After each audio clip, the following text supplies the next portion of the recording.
Welcome to Is It the Podcast? From Rembrandt to Rubens, from Van Dyck to Van Eyck, each episode examines an artwork with an uncertain authorship, in dialogue with a leading guest expert.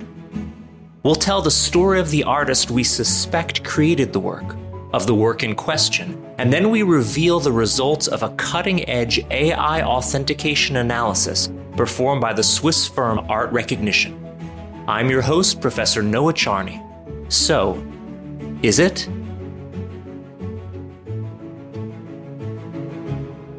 Today I'm joined by Jehane Ragai, Emeritus Professor of Chemistry at the American University in Cairo. Professor Ragai is a pioneer in the scientific analysis of artworks, with decades of experience applying chemistry and material science to questions of attribution, authenticity, and conservation. Her work has been especially influential in the study of modern Egyptian painting, where scientific evidence can play a crucial role in clarifying complex art historical and market questions. She is the author of two excellent books that are sitting on my shelf as we speak, The Scientist and the Forger, and Technical Art History. I'm also joined by Batu Arda Düzgün, AI developer at Art Recognition, where he works at the intersection of machine learning, visual analysis, and art authentication. Batu develops systems that analyze artistic patterns at a level of scale and precision impossible for the human eye alone, offering new tools for understanding authorship, consistency, and deviation within an artist's oeuvre. In this episode, we're turning our attention to the work of Mahmoud Sa'id, one of the most important and influential figures in modern Egyptian art. Trained in Europe yet deeply rooted in Egyptian culture, Sa'id created a body of work that blends academic technique with a distinctly local vision. His paintings occupy a central place in the history of 20th-century Egyptian modernism, and they also raise important questions about attribution, variation, and legacy. Together we'll explore what happens when chemistry, artificial intelligence, and art history meet. We'll look at how scientific and computational tools can complement connoisseurship, where they challenge it, and why these methods matter not only for the art market, but for how we understand and protect cultural heritage. Okay, thank you so much for taking the time to speak with us today. And I'm very excited because I am someone who studies only boring old European art history, and I know far too little about traditions beyond the borders of Europe and North America. And so it's a special treat to learn more from my guest today about the traditions of a very famous Egyptian painter. I'll let our special guest introduce him a bit more. But Jehane, thank you so much for being our guest today. We're having you on along with Arda from Art Recognition, who's been our guest once before. Arda, thank you for coming. And you're tuning in from Turkey, and Jahan's tuning in from Egypt. So this is very exciting. And I'm calling in from Slovenia. So we're very international today. I'm in London. I'm in London now. You're in London. Okay. Slightly less exotic, but it's also okay. So if we could begin, tell us about this wonderful painter, describe the painting, and tell us why you chose it to be analyzed. Okay. So I'll give you a background on the painter. Today, Mahmoud Sa'id has become our most famous Egyptian painter.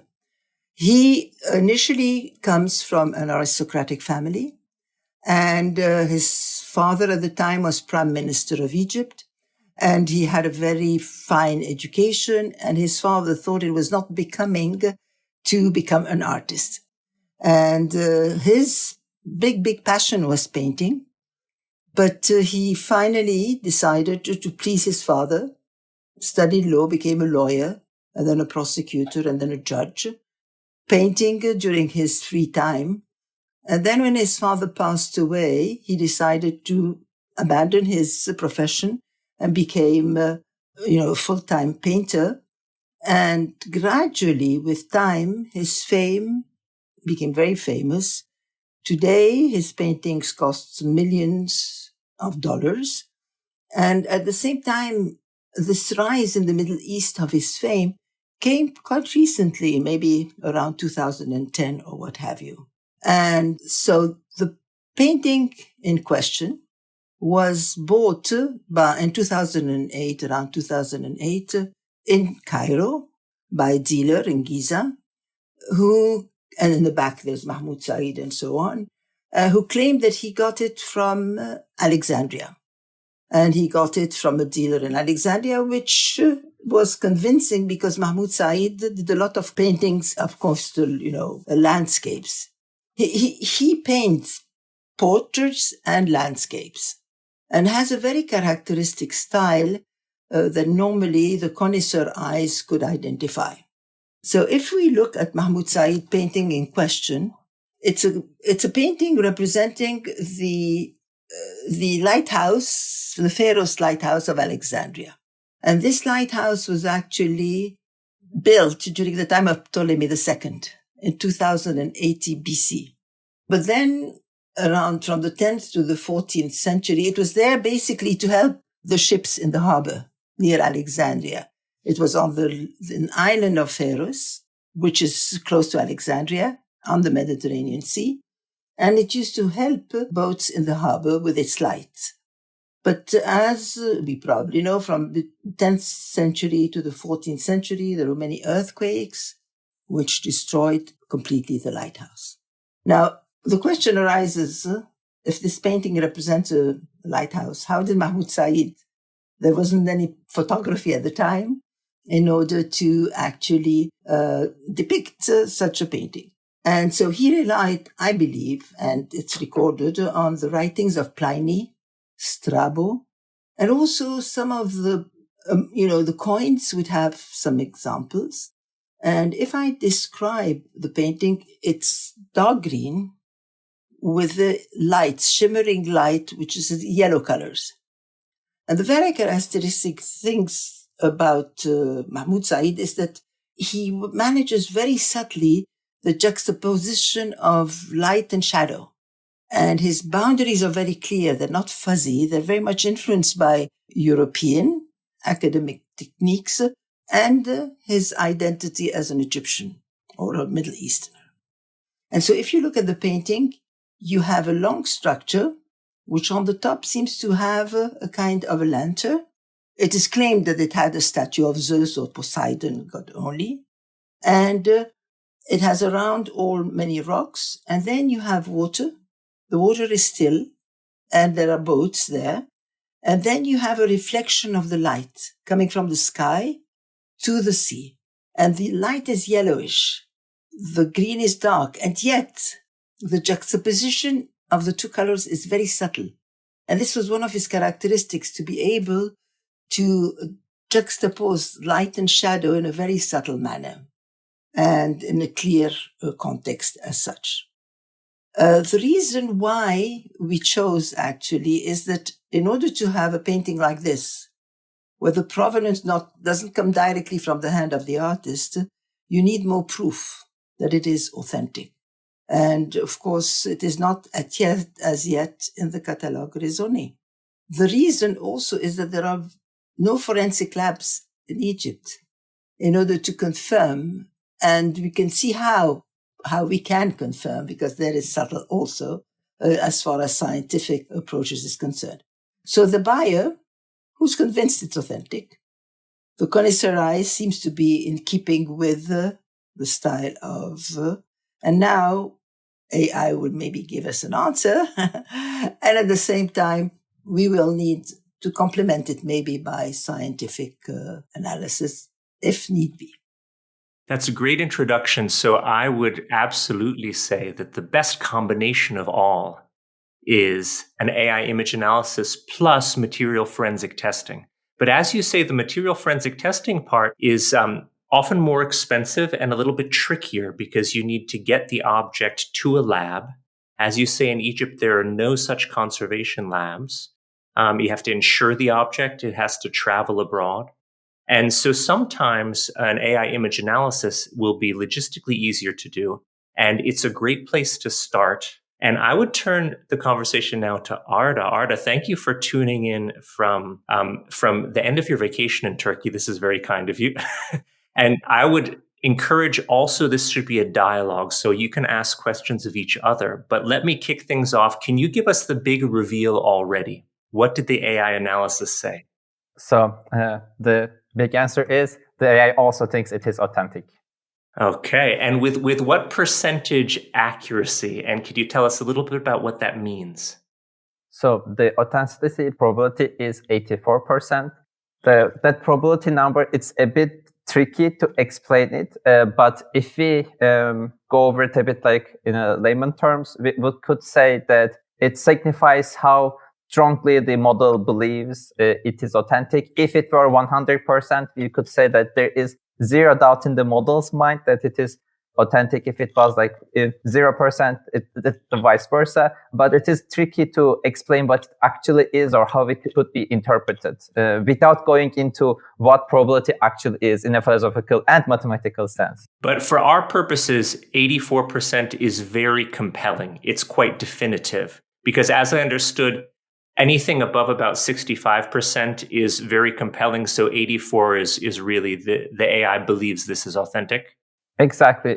We usually put a threshold of like between 60 to 65 as like a threshold of high confidence, and anything over that is very confident. And it actually is very, very difficult to push the number high closer to 100% because, as you know, it's very difficult to be 100% sure of something. So an 84% is like really, really high as a result. That's excellent, Jehane. I bet you have some questions for Arda. Maybe I'll pass the microphone to you. What would you like to ask of him?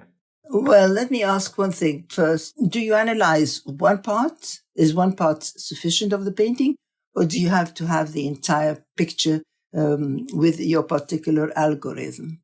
So the way our algorithm works is we analyze the full painting, but we cut it into small pieces and analyze the small pieces. The reason why we do that is actually manifold. So all AI models, by their creation, have an input size defined for many reasons, once again. And because of that, we need to cut the painting to small pieces. We do that at different resolutions. So we take the painting, we put it into different resolutions, then we cut it into small chunks. Then we analyze those small chunks and aggregate the results to have a final result. So both yes and no, but I would say it is always better to have the full painting because that way we will have more small chunks to analyze. And because we will have way more like inputs, we will have way more confident results that we could also be more confident about. Because if you have a painting which is 90% or 80% restored, and you just have a small part which is not restored, would that be okay? Not really reliable? We have actually worked on such paintings. We have methods where we mask the parts that have been restored. We have received paintings and the restoration reports before, and according to the reports, we have masked the parts of the painting that have been restored, and I went into communication with other clients to agree with them if those parts should be masked, and then only analyze the parts that have not been restored. That actually also works. However, for such an analysis, it's very difficult to get the super high authenticity confidences like 84% because the less information you have, the more difficult it is for the model to be confident about the results. And when I say masking, I want to talk about masking a bit because I really like the way it works. It is not just like painting out those areas or making them black or white. It is like surgically removing those parts of the painting from like the model's mind. Yeah. Okay. Thank you. That's very revealing. Yeah. Would you like to ask me a question? Of course. So I want to slowly get into the details of the AI and start with a more general question. Like, what do you think about the rapid rate which AI has become part of our lives? Yes, it has become part of my life, partly. In a way, I look at it with awe and with worry. The awe is that it has, of course, in terms of diagnostics, in terms of writing, in terms of translation, in terms of information, the rapid information one gets is very helpful and makes life and productivity and creativity even very efficient. The negative side, first of all, it's going very fast. And so to cope with the change, you need a special mindset. But the worry is, number one, if you look at the fake news, if you look at the question of authorship and copyright, if you look at the job replacements, all these are sides in AI that the rapid advancement of AI has a side from which I personally worry tremendously, and I suppose many others do. So it depends on, of course, what we're looking at. And AI is becoming not now a tool. It's become part of our personal cooperation with the AI. And therefore, there's a lot of human responsibility there. That's as much to do with AI proliferating in a variety of fields. Yes. I'm curious if there's anything that, as a chemist, as someone who's written a wonderful book called The Scientist and the Forger, if we look specifically at AI as a tool for image analysis and looking at it as something that would help with attribution, whereas material forensics tends to be better with authentication, it's less good usually about saying this work is by this author specifically, and better about saying this work of art is from the correct period, age, part of the world. I see a really nice symbiosis here, but I can also understand how it could make conservators a little bit wary. And my view is always that these are complementary tools that should be used in conjunction with each other. And as you say, this is wonderful news. That's 84% certainty that this is by Sa'id from an attribution perspective of AI image analysis.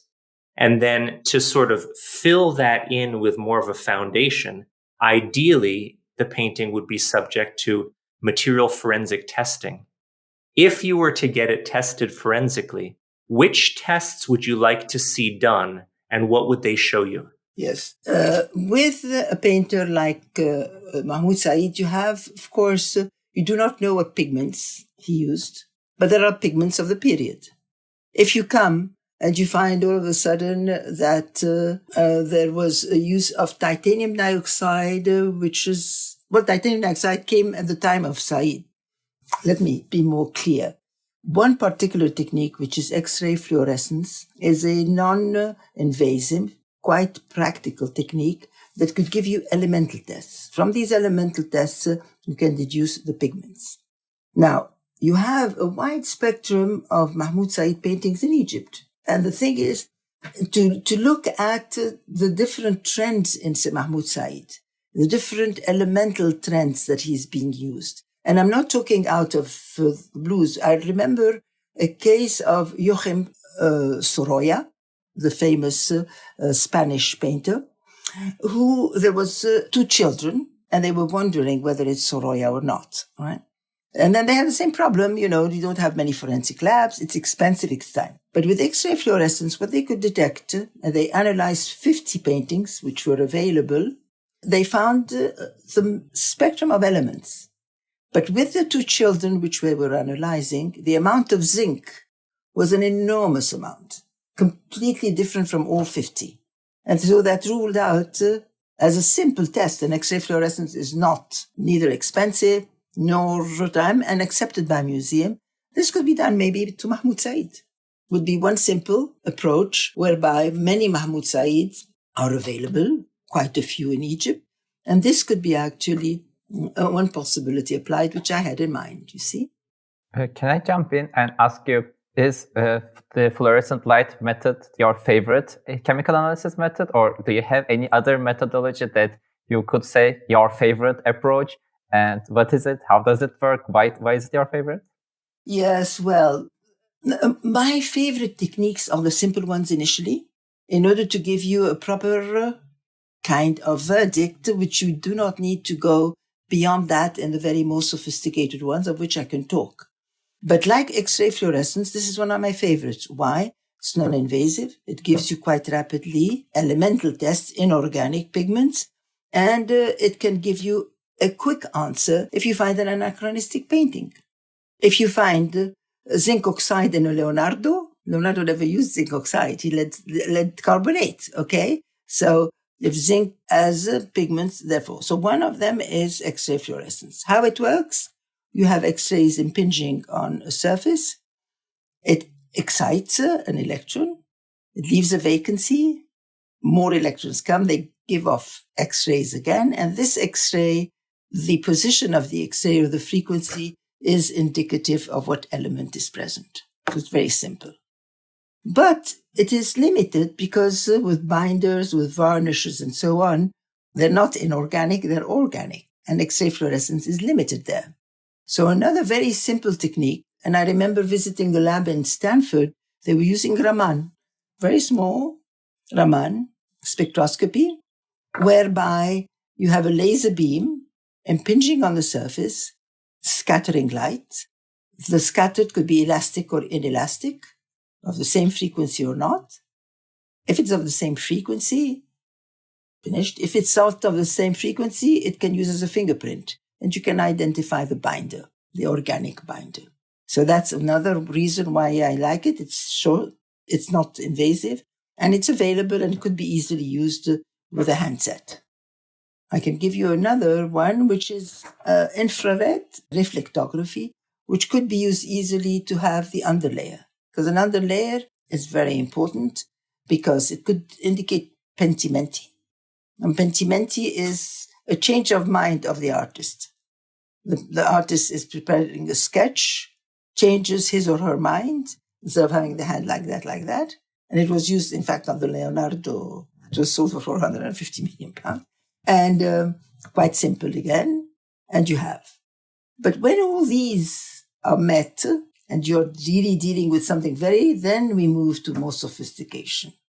Jehane, I'm not sure if we talked about this with you, but one thing that's a novelty that we're trying out with art recognition, in collaboration with Maurizio Seracini, is trying to teach the AI software how to analyze underpainting layers, looking with multispectral lights. So looking at the infrared, looking with ultraviolet, looking with X-ray. And if you have enough examples of, let's say, infrared reflectogram from 60 different Sa'id paintings, you can not only have the AI analyze what we see on the surface, that's what people already do. What's never been done yet and is both exciting and literally a deeper layer of analysis is analyzing the infrared reflectograms of a painting in question and, let's say, 50 authentic Sa'id paintings. And all of a sudden you have this layer cake of things that the AI can look at that's not been done before. So it's quite exciting. I'd be curious for your thoughts on that, and what are the things to watch out for, and what are the potential benefits of an approach like that? Oh, and my question back to you, because, I know Maurizio very well. I visited his lab and so on, and I respect him tremendously and his work. And if he thinks it's feasible, then it must be feasible.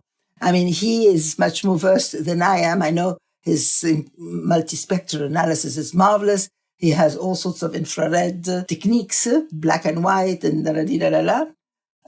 My daughters always say that I say la-la-di-la-la, so excuse me. It's okay. Unconsciously. And so if Maurizio says that it is feasible, then I think, I really think it would be a big asset. Where I would think maybe once you get the infrared reflectogram, you have to look into it closely. Are you dealing with a modern, very modern? Because, forgers are becoming very clever. And forgers during the time of Leonardo didn't have any clue that infrared reflectography could actually analyze the underlayer. But you can find now a forger coming and doing an underdrawing, which should indicate pentimenti. And that's where you have to be careful, because forgers, as science is becoming more sophisticated, forgers in tandem are becoming cleverer and cleverer, and therefore are keeping a pace also at, beating the science. They're reading our books. I'm not sure if it's a compliment or an insult if a forger is busted and then your book, The Scientist and the Forger, is on their bookshelf and My, The Art of Forgery. And I actually wanted to ask you also about, I first got in touch with you with The Scientist and the Forger way back before 2015 when I was researching the art of forgery. But you have a book that came out in 2021, an award-winning book called Technical Art History. And it's a great title. And I wonder if you could just describe what you mean by technical art history. Oh, yes. Technical art history is a term, actually, which was adopted in The Hague by Milko den Loo. I had attended many of the conferences. And they really wanted to show that the scientific analysis, whether it's physical or chemical, it's not only chemical, could actually be used in order to authenticate, because it was authentication in art. That was the title of the conversation as such. So technical art history, and in fact, I regretted a bit that title because it makes people a bit scared from the content, which is not technical, is really the techniques used. But the approach in the book was a bit different because I created at AUC a course called Chemistry, Art and Archaeology. And we had a lot of year abroad coming from Stanford, Brown, many of the Ivy League would choose unconventional courses. And the book is based on case studies. It's fictitious stories where the scientist, the connoisseur, the gallery dealer, they interact. And by interaction, they ask questions. And then at the end of the day, it's an educational. And in the course I used, and these particular year abroad students, was an approach which was so attractive to them that some said it's the best course we've taken in our university career. I mean, some of them really liked it because it's a storytelling, a fictitious storytelling, and it moves on. And if one day you would like to do that, I have all the answers to the questions. So it would help the teacher, because teachers are reluctant, you know. So this is basically the title, Technical Art Histories, because techniques, scientific techniques are used, basically, or clarified via the case study approach. That sounds excellent. Art, I think you had other question for Jehane. I'd let you continue. Of course. So do you think AI could be used in other ways in a chemical analysis pipeline to contribute in some way? Analysis of paintings or in other ways? No, of paintings, of course. Do you think like it could read the chemical composition results? Do you wish AI could be used in any step of like any analysis, a chemical analysis done on a painting? Oh, yes. Yes, well, possibly one possibility would be if I'm looking at the brushwork, the connoisseur, it's not necessarily a chemical analysis, but the brushwork itself, the technique, and they're probably using it now in your program, could actually be used in order to analyze the brushwork of the particular artist. Now, if I am looking at AI in terms of pigment distributions, I think that would be rather difficult at this point, you know. If I understand your question correctly, how can... No, you understood perfectly, yeah. I think. Okay. So could AI in any venue of chemical analysis, could it be used?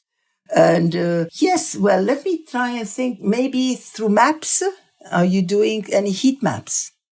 And maybe through that particular way, you could actually get to analyze. I think you need to clarify the heat maps more, but my understanding is that you're really identifying through that the distributions of particular elements, no? Exactly. So we have many different methods to understand the inner workings or the way the model thinks. And we have methods where the model highlights which areas of the painting it has taken most information from in terms of making its decision. And we have used this and proven that this technique actually is functional and works well by using it on paintings that have been made by multiple artists. So paintings that are non-collaborative paintings, and we analyzed them. And we were able to see that the models can identify which areas of the paintings are made by the main artist hand that we are analyzing. Perfect. Excellent. And verify that with the art historical information on those paintings. So, and then maybe again, chemical information there, because then would it be in keeping with the artist in question, which is indicated by such. But I have to add one thing. I think the same way as chemical analysis and scientific analysis was looked upon, it's a black box. You know, connoisseurs, museum are afraid of the word scientific analysis. They don't understand. It's a black box. They don't. But gradually, it came to be accepted. For the time being, AI is a black box, you know. For many, they don't understand, and they don't understand what are these algorithms? What do they do? How can they compare various paintings? And it'll take some time. With chemistry, it took a long time. Maybe I can remember a story here, which is quite interesting to show you. There was the question of the Leonardo La Belle Ferronnière. I think I included it in my book, I remember. And La Belle Ferronnière was identified as a Leonardo in the Louvre Museum. Came out of the blues, this is Mrs. Han, a certain Mrs. Han, I remember her name was. And she said, no, I have the original. It's mine. La Belle Ferronnière is mine. So a gallery dealer, very, very well versed, Duvine, who actually, the Vermeer, they said it was nonsense from the beginning, the Van Meegeren forgery. He looked at it and he said, no, La Belle Ferronnière, the forged one is Mrs. Han's, or the unauthentic one, and the real one is the Louvre. So Han didn't take that easily, and she took him to court. Fine. Now, in court, there was a judge. Okay, doesn't know any science. They used X-ray radiography on La Belle Ferronnière of Mrs. Han and on that the Louvre. On the Louvre, they found pentimenti on La Belle Ferronnière, which indicated, normally by our standard today, that the Louvre is correct. At the time, black box. They didn't understand anything. The judge couldn't make a decision. And the court case was adjourned with sine qua non indefinitely because of the lack of understanding. It was in 1920 or 21, much earlier. So it took a long time for all this to come. With the AI, it'll take some time. I think the more conversions of results from AI with scientific analysis, identification of forgery in keeping with what is identified by chemical analysis, and results that show the authenticity is in keeping, which probably you have done, then people will become more confident. The only thing, of course, it's becoming very rapidly. We are 100 years later than 1920. AI is too rapid. And so we have to have patience, but it'll come. I have a great confidence in that. I have great confidence in AI. And that is why, in fact, I decided to accept to be here and, tell you how much I believe in AI. That's a beautiful way to conclude, I think, this episode. Thank you both so much for your time. And it's really a pleasure. And it's wonderful to bring good news that the Sa'id in question is a Sa'id. And thank you for bringing all of your experience, both of you, to our discussion today. In the end, it is indeed a Sa'id. Thank you for joining us for this episode. And we look forward to next time, when we'll tackle a fresh art historical mystery and see what our guest expert and cutting-edge technology have to say about cracking a cold case. Thanks for listening to Is It? The Podcast. This series is produced by Urshka Charney, presented by Noah Charney, and is brought to you by Art Recognition. Based in Zurich, Art Recognition is the leading firm for AI-driven authentication of artworks. Featured everywhere from the art newspaper to Wired to The Guardian and beyond, Art Recognition uses the most definitive, sophisticated datasets and advanced processes to estimate the likelihood that a specific artist created an artwork. Backed by a multidisciplinary team that takes many dimensions of research into consideration, Art Recognition has a long track record of success at the highest level. Learn more at art-recognition.com. That's art-recognition.com. We'll be back next time with a new art historical mystery, a new possible artist behind the masterpiece, and a new guest expert. See you next time.